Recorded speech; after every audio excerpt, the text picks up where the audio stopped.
Hello दोस्तों, कैसे हैं आप सभी। एक बार फिर से स्वागत है आपका अपने यूट्यूब चैनल ज्ञान की पुस्तक पर।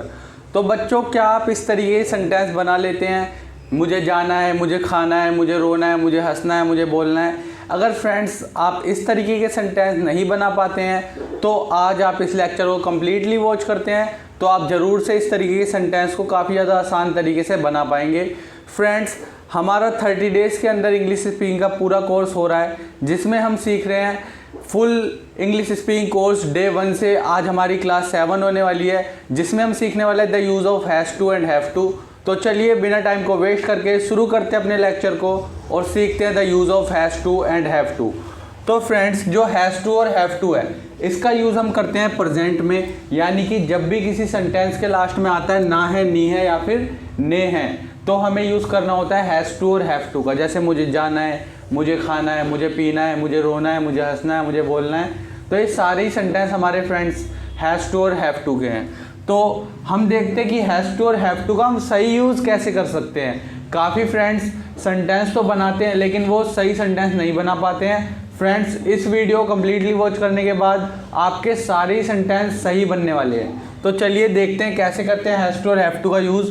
तो सबसे पहले तो फ्रेंड्स आपको ये पता होना चाहिए कि नेगेटिव, इंटरोगेटिव और इंटरोगेटिव प्लस नेगेटिव में हम डू और डस का यूज़ करते हैं और जो हमारा अफर्मेटिव होता है इसमें हम डू और डस का यूज़ नहीं करते हैं। तो अफर्मेटिव में हमारे सेंटेंस कैसे बनते हैं, सबसे पहले हम यूज़ करते हैं सब्जेक्ट का, उसके बाद हैज़ टू या हैव टू में से किसी एक का और लास्ट में ऑब्जेक्ट का। जैसे मैंने आपको बताया इसमें हमारे इस तरीके के सेंटेंस आते हैं, मुझे खाना है, मुझे पीना है, मुझे रोना है, मुझे हंसना है। यानी कि जिन भी सेंटेंस के लास्ट में आता है ना है, नी है या फिर ने है। जैसे यहाँ पे मैंने एक एग्जांपल लिया है, मुझे जाना है।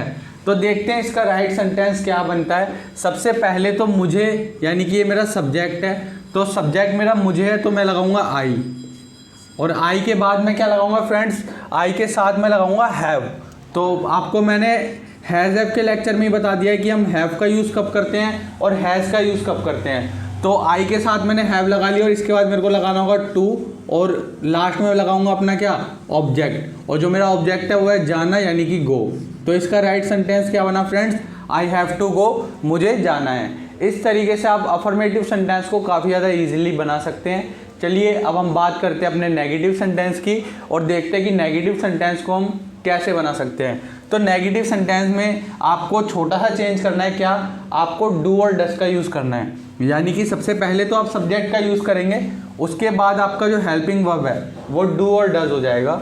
और थर्ड नंबर पे तो आपको पता ही है, नोट वाले सेंटेंस में हम थर्ड नंबर पे नोट का यूज़ करते हैं। और ऑब्जेक्ट से पहले आपको यूज़ करना होगा हैव टू का। इंटरोगेटिव में भी, इंटरोगेटिव प्लस नेगेटिव में भी और नेगेटिव में भी, तीनों में ऑब्जेक्ट से पहले आप यूज़ करेंगे हैव टू का और लास्ट में यूज़ करेंगे आप ऑब्जेक्ट। तो मैंने आपके लिए एक एग्जांपल लिया है, हमें खाना है, हमें खाना नहीं है। तो देखते हैं इसका राइट सेंटेंस क्या बनेगा।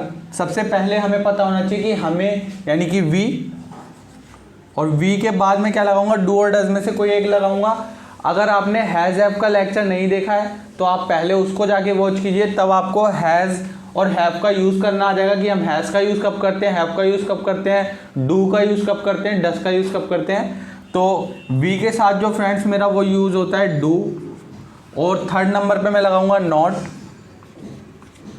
और उसके बाद मैं लगाऊंगा हैव, और उसके बाद टू, और लास्ट में मेरा जो ऑब्जेक्ट है वो है खाना, यानी कि ईट। तो इसका राइट सेंटेंस क्या बना, we do not have to eat, मुझे, हमें खाना नहीं है। इस तरीके से आप नेगेटिव सेंटेंस को बना सकते हैं। चलिए बच्चों, हम बात करते हैं अपने नेक्स्ट सेंटेंस की। नेक्स्ट सेंटेंस है हमारे इंटरोगेटिव सेंटेंस, और देखते हैं कि इंटरोगेटिव सेंटेंस को कैसे बनाया जाता है। इंटरोगेटिव सेंटेंस में आपको पता है कोई भी क्वेश्चन पूछा जाता है, जैसे क्या उसे पढ़ना है, तो सबसे पहले हम इंटरोगेटिव सेंटेंस में क्या करते हैं, डू और डस का यूज़ करते हैं, यानी कि जो भी हमारी हेल्पिंग वर्ब होती है उसका यूज़ करते हैं। यहाँ पे जो हमारी हेल्पिंग वर्ब है वो है डू और डज।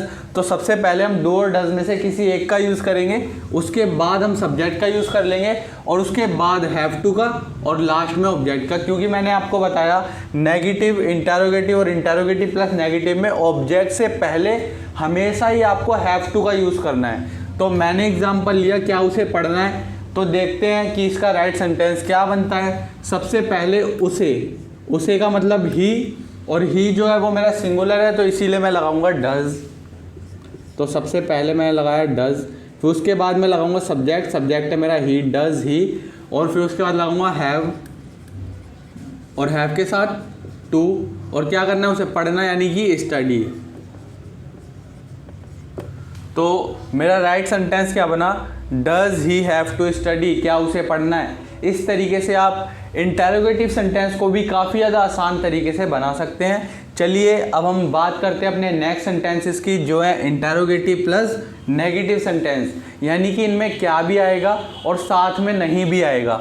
इस तरीके के सेंटेंस को बोलते हैं इंटेरोगेटिव प्लस नेगेटिव सेंटेंस। जैसे क्या तुम्हें बोलना नहीं है, तो हमने क्वेश्चन भी पूछा और साथ के साथ नहीं का भी यूज़ करा, तो इस तरीके के सेंटेंस को हम बोलते हैं इंटेरोगेटिव प्लस नेगेटिव सेंटेंस। तो देखते हैं इनका सेंटेंस हम किस तरीके से बना सकते हैं। इसमें हम सबसे पहले डू और डज का यूज़ करेंगे, उसके बाद हम सब्जेक्ट का यूज़ करेंगे, और थर्ड नंबर पे हम नॉट का यूज़ कर लेंगे, और ऑब्जेक्ट से पहले हैव टू और लास्ट में ऑब्जेक्ट। तो ये हमारा रूल बन गया।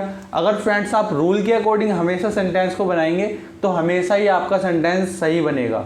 तो हमेशा ट्राई किया कीजिए कि रूल के अकॉर्डिंग ही आप अपने सेंटेंस को बनाएं। तो अपने रूल के अकॉर्डिंग हम इस सेंटेंस को बनाते हैं और देखते हैं इसका सही इंग्लिश ट्रांसलेशन क्या होगा। तो सबसे पहले मेरे को डू और डज में से किसी एक का यूज़ करना है, तो डू और डज का यूज़ हम करते हैं सब्जेक्ट के अकॉर्डिंग। तो सब्जेक्ट है मेरा तुम्हें है, तो इसीलिए मैं किसका यूज़ करूँगा, डू। तुम्हें मतलब ज़्यादा लोग हैं, और ज़्यादा लोगों के साथ होता है डू, और कम लोग के साथ होता है एक या फिर किसी अकेले व्यक्ति के साथ होता है डू। जैसे ही, शी, इट, नेम, इन सब के साथ यूज़ जो होएगा वो होएगा डज, और जो हमारे यू, वी, दे, इन सब के साथ क्या होगा, डू।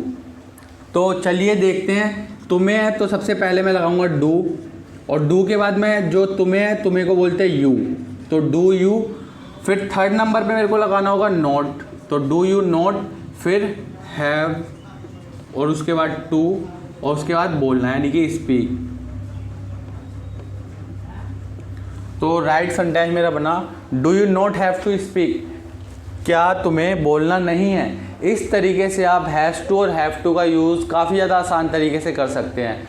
फ्रेंड्स, अगर आपने सोच लिया है कि मुझे इंग्लिश सीखनी ही है तो चैनल को सब्सक्राइब ज़रूर कर लें, क्योंकि आपका बड़ा भाई आपको सिखाने वाला है फुल इंग्लिश स्पीकिंग कोर्स। अगर आप सीखना चाहते हैं तो चैनल को सब्सक्राइब ज़रूर करें, और वीडियो अच्छी लगी हो तो वीडियो को लाइक ज़रूर करें।